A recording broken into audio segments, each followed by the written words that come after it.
আসসালামু আলাইকুম রহমতুল্লাহ। বাইবেল যেভাবে সন্ত্রাসী কর্মকাণ্ড ছড়ানোর ব্যাপারে, মানুষকে হত্যা করা, শিশুদেরকে হত্যা করার ব্যাপারে বাইবেল যেভাবে উদ্বুদ্ধ করেছে, তার অনেকগুলি উদাহরণ বাইবেল থেকে দেওয়া যায়। তো এই যে বাইবেল আছে হাতে আমার কাছে, এই বাইবেলে স্যামুয়েল নবীদের কিতাব 1 স্যামুয়েল, এটার 15 নম্বরের 3 নাম্বার, মানে ওটাকে সূরার মতো বলে আর কি, মানে 15 নম্বর অনুচ্ছেদ। এই 15 অনুচ্ছেদের 3 নাম্বার ভার্স বা 3 নাম্বার হচ্ছে লাইন বলতে পারেন, ছত্র বলতে পারেন, এটাকে আবার অনেকে আয়াত বলে, নাউজুবিল্লাহ। আচ্ছা, কি বলা আছে যে এখন তুমি গিয়ে আমালেকীয়দের আক্রমণ করবে এবং তাদের যা কিছু আছে সব ধ্বংস করে ফেলবে। তাদের প্রতি কোনো দয়া করবে না। তাদের স্ত্রী পুরুষ, ছেলে মেয়ে, দুধ খাওয়া শিশু, গরু ভেড়া উট গাধা সব মেরে ফেলবে। পৃষ্ঠা হচ্ছে 363। দেখেন, দুধ খাওয়া শিশু তাকেও মেরে ফেলতে বলা হয়েছে। গরু ভেড়া উট গাধা এই সমস্ত নিরপরাধ প্রাণী, এগুলোকেও মেরে ফেলবে। কারণ আমালিকীয় কারা? আমালিকি হচ্ছে, পুরো ঘটনাটা বলি। যখন ইয়াকুব আলাইহিস সালাম তার 11 জন সন্তান নিয়ে চলে গেলেন মিশরে, তো মিশরে যাওয়ার পরে যেখানে ইউসুফ আলাইহিস সালাম ছিলেন, ইউসুফ আলাইহিস সালাম তার বাবা এবং বাকি 11 ভাইকে মিশরে থাকতে দিলেন। তো এর প্রায় 1,500 বছর পরে বা অনেক দিন পরে মুসা আলাইহিস সালামের আবির্ভাব হয় মিশরে। পরে মুসা আলাইহিস সালাম মিশর থেকে আবার যখন প্যালেস্টাইনে ফিরে আসেন, প্যালেস্টাইনে পবিত্র ভূমি বায়তুল মুকাদ্দাসে যখন তিনি প্রবেশ করেন, তখন মুসা আলাইহিস সালামের সাথে যারা ছিল বনী ইসরায়েল, তারা বলল যে প্যালেস্টাইনে একটা শক্তিশালী সম্প্রদায় আছে, ওদের সাথে যুদ্ধ করতে হবে, আমরা যুদ্ধ করতে পারবো না। এই ঘটনাগুলি আমি বিভিন্ন সময় বলেছি।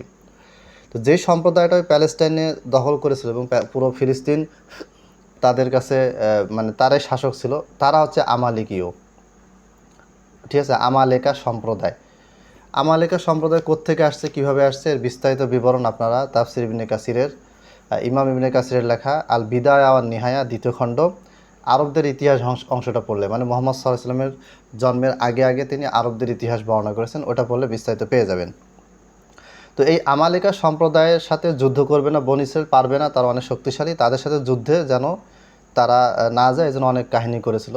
এগুলো সূরা মায়েদায় উল্লেখ আছে এবং আমি এটা আলোচনা করেছি বিভিন্ন সময়। তো আমালেকা সম্প্রদায়, এরা তখনও মুসা ইসলাম মারা গেলেন, মুসা ইসলামের পরে তার ভাতিজা অথবা ভাগিনা বা পরবর্তী নবী ইউসা বিন নুন, এরপরে তারও অনেক পরে স্যামুয়েল নবী তার সেনাবাহিনী প্রধান তালুতকে যুদ্ধে পাঠালেন জালুতের সাথে। বাচ্চা জালুত কিন্তু এই যে আমালেকার বাচ্চা ছিল, এবং তালুতের সাথে দাউদ আলাইহিস সালামও ছিলেন সেই যুদ্ধে, এবং তালুত জালুতকে পরাজিত করেন, দাউদ আলাইহিস সালাম জালুতকে হত্যা করেন। ওই সম্প্রদায়টা হচ্ছে আমালিকা সম্প্রদায়। তো ওই সম্প্রদায় যখন যাবে, তখন কী হবে, বলা হয়েছে এটা যে আল্লাহ রাব্বুল আলামিন বলছেন, বনী ইসরাঈলরা মিশর থেকে চলে আসবার পথে আমালেকিরা তাদের বিরুদ্ধে দাঁড়িয়েছিল বলে আমি তাদের শাস্তি দেব। ঠিক আছে, এখন তুমি গিয়ে আমালিকদের আক্রমণ করবে, তাদের শিশু, দুধ খাওয়া শিশু, নারী পুরুষ সবাইকে হত্যা করবে, এই কথা বলা আছে। তো আমি যেটা বলতে চাচ্ছি, এরকম বর্ণনা আরও আছে যে একটা আপনার দুশ্মন যে তার সাথে আপনি যুদ্ধ করবেন, ঠিক আছে, যুদ্ধ করতে গিয়ে আপনি তাকে হত্যা করবেন, সে আপনাকে হত্যা করবে, এটা স্বাভাবিক। কিন্তু আপনি আপনার শত্রুকে মারতে গিয়ে, তাকে হত্যা করতে গিয়ে আপনি তার স্ত্রীকে মারবেন, নারী পুরুষ বেসামরিক সামরিক সবাইকে মারবেন, তারপরে ছেলে মেয়েদেরকে মারবেন, দুধ খাওয়া শিশুকেও মেরে ফেলবেন, আবার গরু ভেড়া উট ছাগল যা কিছু আছে সব কিছুকে আপনি মেরে ফেলবেন।